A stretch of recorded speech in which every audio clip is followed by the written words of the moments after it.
Okay, so now that I've gotten the elephant looking the way that I think I'd like for it to look as a vector, basically, is that I want to export this out as a transparent PNG. And the reason for that is that I would like to be able to preserve my process in this PSD file in case I later decide to come back and redo it in a different way.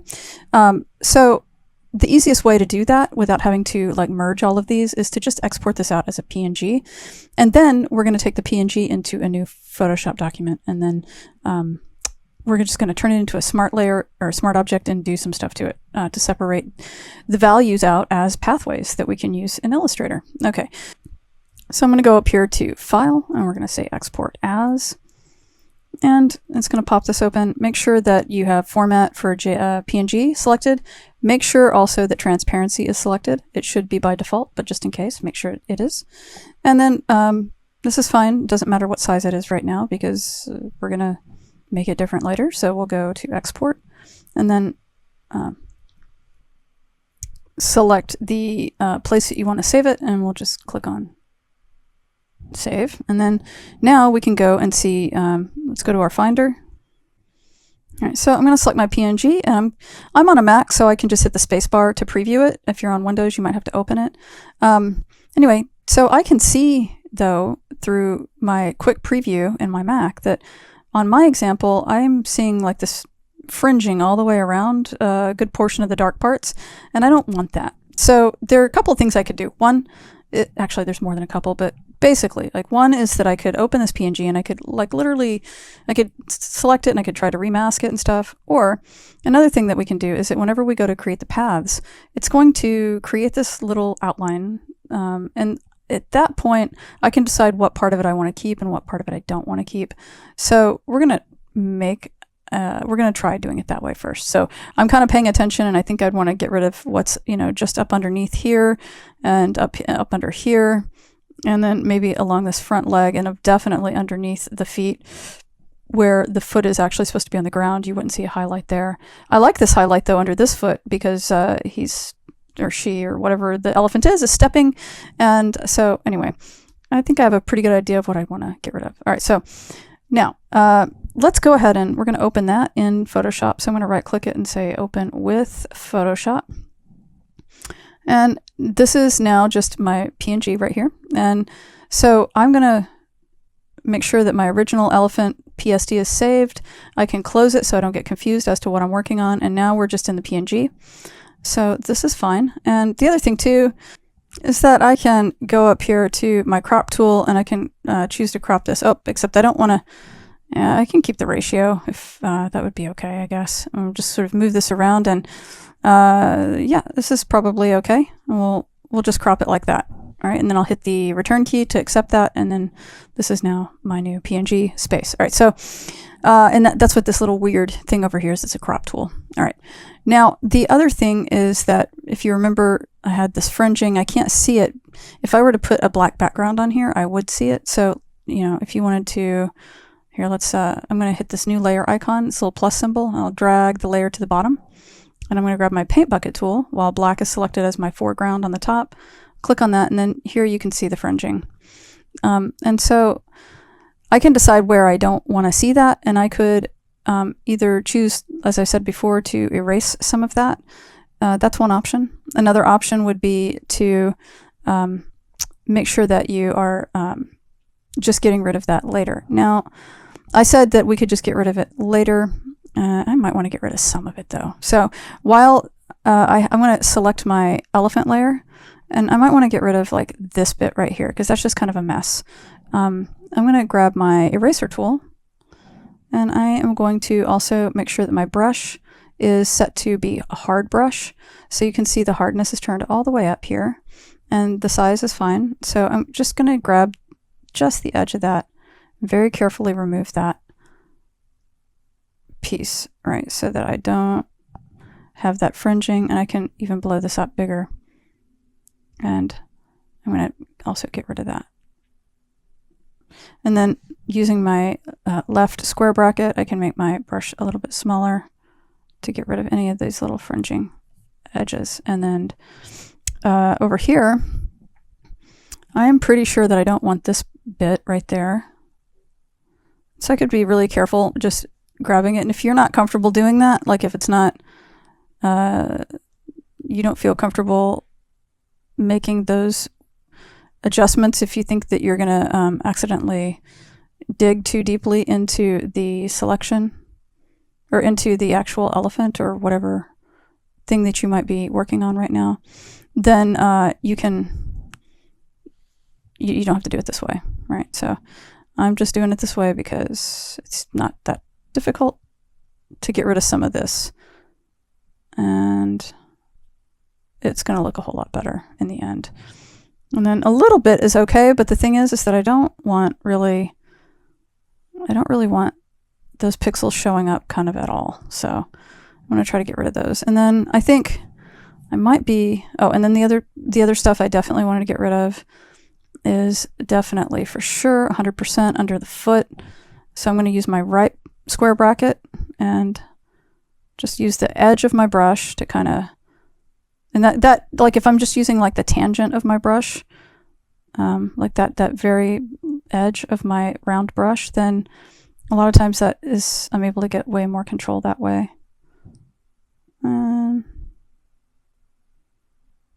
that might have been too much. No, we'll see. I think it's probably all right. Okay, and then I could make a decision, like if I wanted to, keep this edge on the front of the elephant, since I also have it on the trunk, I can. If I don't like it, I can always remove it later. Okay, and then maybe I want to get rid of some of this under the toe as well. It's a little bit too heavy, I think.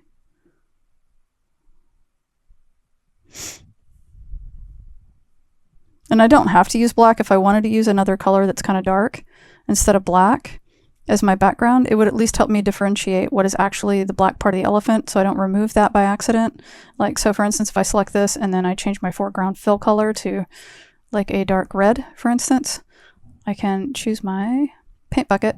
While the bottom layer is selected, I can fill it, and then now you can see like that's red and it's not, black, but it's still dark enough that I can see the light colored pixels.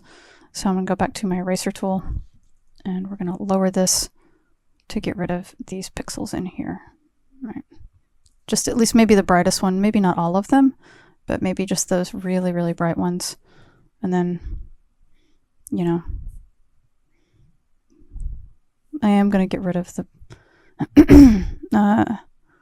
where this toe is here? And this is something that I hadn't really thought of before. I'm going to erase this front edge a little bit here. But the other thing is that where that toe is, I don't want to erase it because remember I actually added it before because it was a little too sharp at the edge. So what I'm going to do instead is I'm going to click right here to make my foreground color black. And then I'm going to use my paintbrush right here. And I'm going to turn the opacity all the way up, and I'm going to change the brush tip so that the hardness is 100%.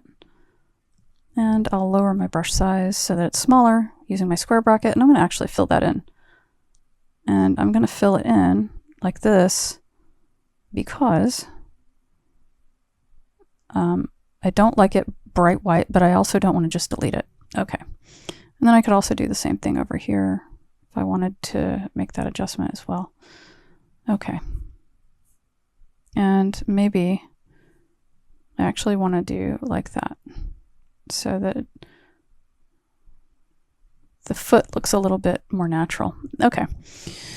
So I could, work with that. And then this edge over here, if I wanted this to be kind of a fringy white edge, like it has a little bit of rim lighting, if that's the case, then what I would actually want is for this not to just disappear like that.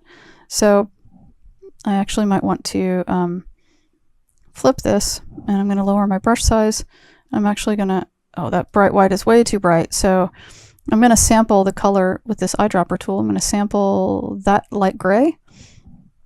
And so now that light gray, or lighter gray, I guess, or lighter black or whatever, is the foreground color. And so I can choose my brush again.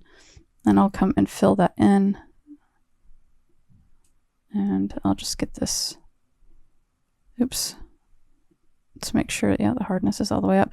And it's already softening the edge. What I can also do is I can hold my brush down. I'm going to choose the pencil tool. It is the alias tool in Photoshop. Aliasing means that it doesn't blur the edges for soft edge. And then now I have this rim lighting edge. If I actually want it, I don't know if I want it quite like that. There, and I can see, and a whole elephant's front edge has a highlight. And if I wanted to make it even heavier, I could, but just for the sake of getting on with it, I'm just gonna clean up this last little bit with the eraser right here. I'll make my brush a little bit bigger, and I think I want to get rid of this part. And it's easier if you know that you don't like it. It really is kind of easier to get rid of it in advance instead of waiting around to do it later. Okay, so, and this is just a bit heavy, so I'm gonna make sure that the foreground is black, and I'm gonna just kind of clean that up right there. Okay, that looks a lot more even, and I think from this point I can move on, and I'm gonna get rid of this bottom layer. Actually, I'll just leave it. I'll just hang it, leave it there so I can see what's happening.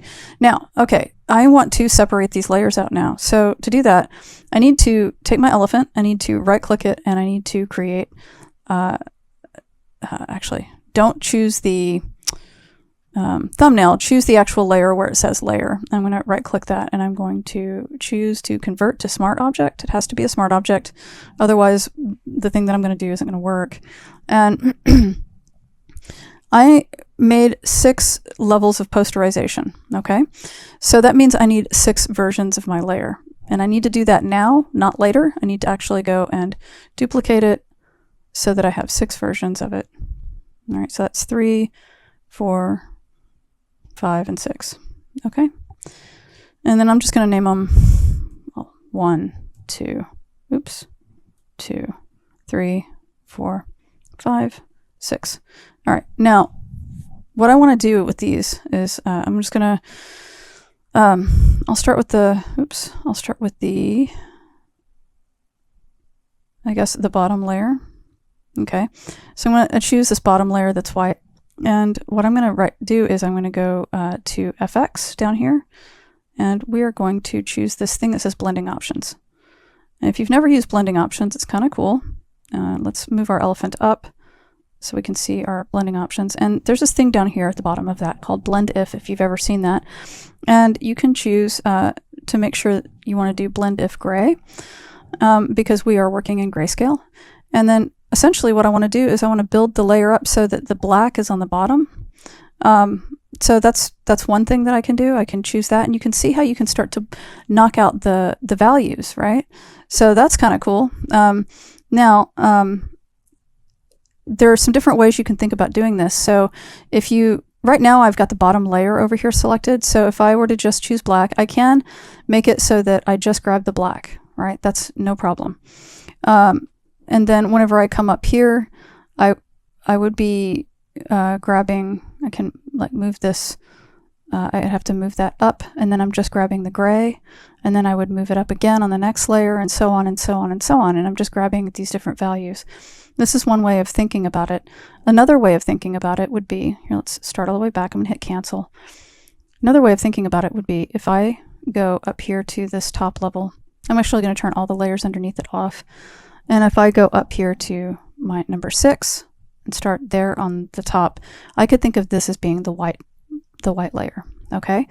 So first thing I'm going to do is I'm going to go to the top, turn it on, go to FX, blending options, and then instead of looking at it sort of backwards like I was before, now if I drag the black, I'm going to just get to where I've got just pure white. Okay, so there's my pure white. And I'm going to say, okay, and I'm going to call this white. Okay, and if I turn this layer on now, you see I get my full elephant again, no problem.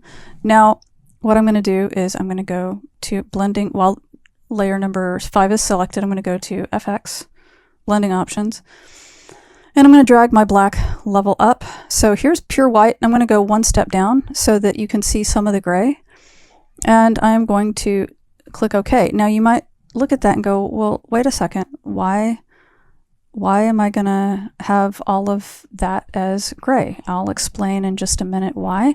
Basically, what we're gonna do is we're going to build the dark levels up so that the dark is the full elephant. It's fully set, and then we'll just like gradually add the light levels on top, and they'll get smaller and smaller and smaller. Okay. All right. So now I'm going to select number 4, layer number 4, and then I'm going to go to the blending options again. Select that. I'm going to drag this up. So now that we're going to be, if that's white, oh, you know what? Hold on. I'm going to hit cancel. I want to turn these off. The top ones off so that I can see what's happening here. Let's try this again. So I'm going to go to FX, blending, and then I'm going to go, so if we go to all pure white and we step back one, that was the last one we did, and then we step back one more level, that's adding yet another highlight of gray. It's like the 3rd level down. So we'll say okay. All right, and then now I'll turn on number 3. I'll turn off number 4. Let's go to number 3. Make sure you select the layer. We're going to do blending options again. I'll go to pure white, step 1 down, step another 1 down, and then step 1 more down. All right, that's what we've got as our 4th level. Click OK. All right, and then we're going to go here to number 2, go back to blending options, and then here, basically, we can just step up a level, and then that's the gray, the darker gray. All right, that's that darker gray color. We'll say OK. And then on this bottom level right here, what we can do is we can just keep this whole elephant selected. All right. Now, we'll just leave that as is. And here's what is going to happen. So I'm going to call this bottom layer, oops, I will change the name of it, and I'm just going to call it black. Black fill. And so that's going to be 0, 0, 0. This is the white color. And then if I wanted to be kind of clear about some of these things, then it would help me by, I can take the eyedropper tool, and you might look at what I'm doing and be like, why would I go to this much trouble? Well, some of this would be kind of hard to draw, potentially, like using the pen tool and stuff. But the other thing too is, like, if you were to imagine doing this with a human face with like a lot of hair detail, you would see that this is actually really a convenient way to do this kind of stuff. And then the other thing too is that, once you know what you're doing and you do it a few times, it's actually quite efficient. You can just do this, boom, boom, boom. There's sort of a formula to it, and it works really well. Anyway, so so what I'm going to do is I'm going to select this like really dark gray. And then when I make a selection like that, I can just double click here, and I can see that that is the color of 333, basically. Or I can just copy that, and I'm going to name it, instead of 2, I'm going to just name it 333. And then we'll come to this level here, and then the next darkest one, like if I were to turn these off, right, you can see, right, that's the next darkest one. I can select it. We'll double click that foreground. You can see that 666. And so we'll rename that. And then we can take the darkest of this next level, and that's going to be 999. Copy that. And we'll just change the name. That way we know what the values are. And finally, we'll get this one right there. And that one's going to be CCC. Copy that. And there we go. So now we know what these different values are. So for black, we could call it black, or right, 0, 0, 0. White is going to be white, and then or FFF, right? Okay. So let's do this now.